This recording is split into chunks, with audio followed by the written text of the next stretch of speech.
A central bank doesn't even have to destroy Bitcoin. They just have to come out with a better alternative, and then people will move away.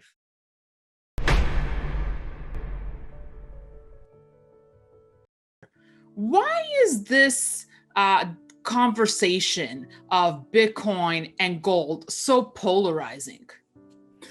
Well, gold is, we have a pretty good handle on. It's been around a long time, and people know what gold is and how it behaves. And we have time series of prices and comparisons and, cost structures. There's just a lot of information about gold. Bitcoin is a new technology. And just to sort of put that in context, there's an old saying, we don't know who discovered water, but we're pretty sure it was not the fish, meaning the fish doesn't know about water. The fish is in the water and surrounded by water, but doesn't know the water exists until you take it out of the water. And Bitcoin is a new technology. Most people are looking in the wrong direction when it comes to Bitcoin. They're looking at the price and the use case, and I don't think there is much of a use case, and blockchain and the tech, various aspects of it. But that's what I call content, and fine.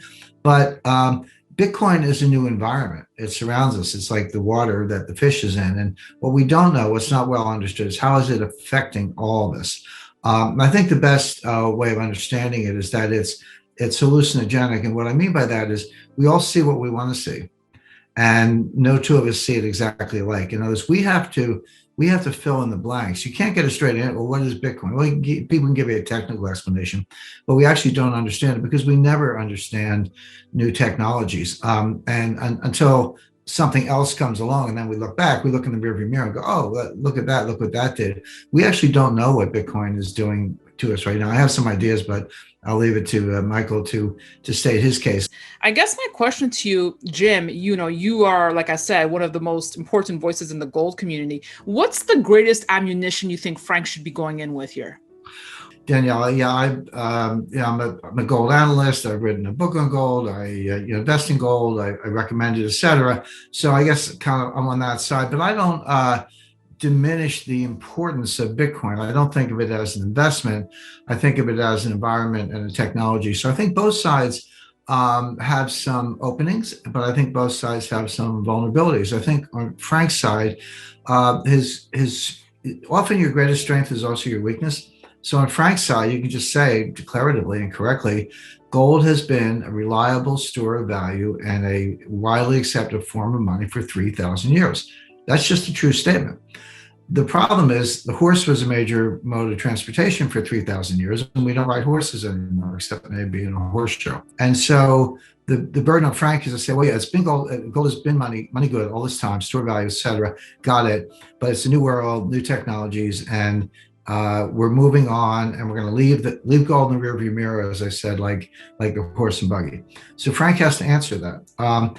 But over to Michael's side, there's not a lot to say for Bitcoin except it goes up. Well, so okay, you bought it at 20,000, it went to 40, then it went to 50, then it went to 60, and I get emails from I have correspondents all over the world, and people go, Jim, I've been doing this, doing that, but I bought some Bitcoin, man, I just made $50,000, and that's not a stretch. I mean, I know people have made tens of millions in Bitcoin, and Michael has made billions.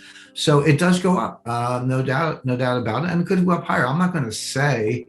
I think it could go to, I think it could go down 90% in a matter of weeks, but I also think it could double in a matter of weeks. I'm not going to say which way it could go. It could go either way. But the problem for Michael, there are a couple other questions. Number one, is there a use case? I don't think there is, and I think Michael has a tendency just to bang the drum, Bitcoin. Okay, got it. It's going up. You made money. Nice job. But I haven't heard anyone articulate a use case other than the price goes up. Well, that sounds bubblicious. It sounds like every bubble in the history of the world. You have to do a little bit better than that. Two, I think Michael has got to answer some serious questions about price manipulation. If I sell some Bitcoin to you for $60,000 and you sell it back to me for 65, and I sell it back to you for 70, we can just sell the same Bitcoin back and forth, as many times as we want, raise the price, do it on an exchange so people can see. It's called painting the tape. It's the oldest trick on Wall Street. How do we know it's illegal, by the way, if you're doing stocks? but Bitcoin is unregulated. There's not aware of any illegality if we're painting the tape in Bitcoin. And so the question is, how do we know that that's not going on among miners? And more to the point, there's serious questions about whether Tether is a Ponzi and whether Tether isn't driving Bitcoin. And you say, well, so what, as long as it goes up? Well, the answer is yeah, but that doesn't work in reverse. If Tether goes down because they don't have the cash reserves and they've been completely non-transparent, that's going to take Bitcoin down with it. So I think Frank's got history on his side, but he's got to make the case that gold will continue to be a store of value. And Michael's got the price track record on his side. He's made billions. But the question is why, and is that sustainable? And will there come a time when Bitcoin is suddenly obsolete? And what I mean by that is there was a time in the mid 19th century when the telegraph was revolutionary. I mean, it was revolutionary, it changed history, and yet no one uses the telegraph today. We've moved on to the internet and a lot of things in between, TV, radio, and a lot of communication channels in between. So it's not to say that Bitcoin isn't revolutionary technology. It is.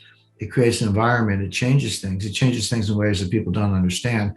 But who's to say it won't be left in the rearview mirror when something else comes along?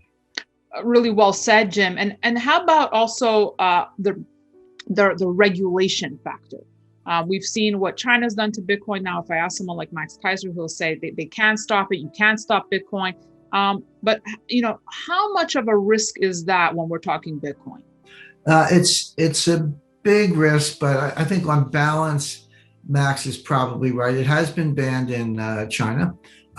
Tether, which is the feedstock for Bitcoin. I mean, there's a lot of data out there about how most Bitcoin are purchased with Tether. So if Tether's a scam, the Bitcoin price is a Ponzi of some sort. So getting back to Tether, Bitfinex, which is their sponsor, that's an exchange where it's traded, recently settled fraud charges with the New York State Attorney General. So as one of the results of that case, this is all publicly available, was that Bitcoin is banned in New York. So what? I mean, so it's illegal to trade Bitcoin in New York, according to the Attorney General. Well, what if you live in New Jersey, or what if you live in the Congo, right? So you can't, you can isolate it in particular countries, but it's in the cloud, it's in the web, it's in the global environment. You can't really squash it. So I think Max is probably right about that. But going back to my point, which I think is a more important one, who's to say it won't be displaced by something like central bank digital currencies? And a central bank doesn't even have to destroy Bitcoin. They just have to come out with a better alternative, and then people will move away.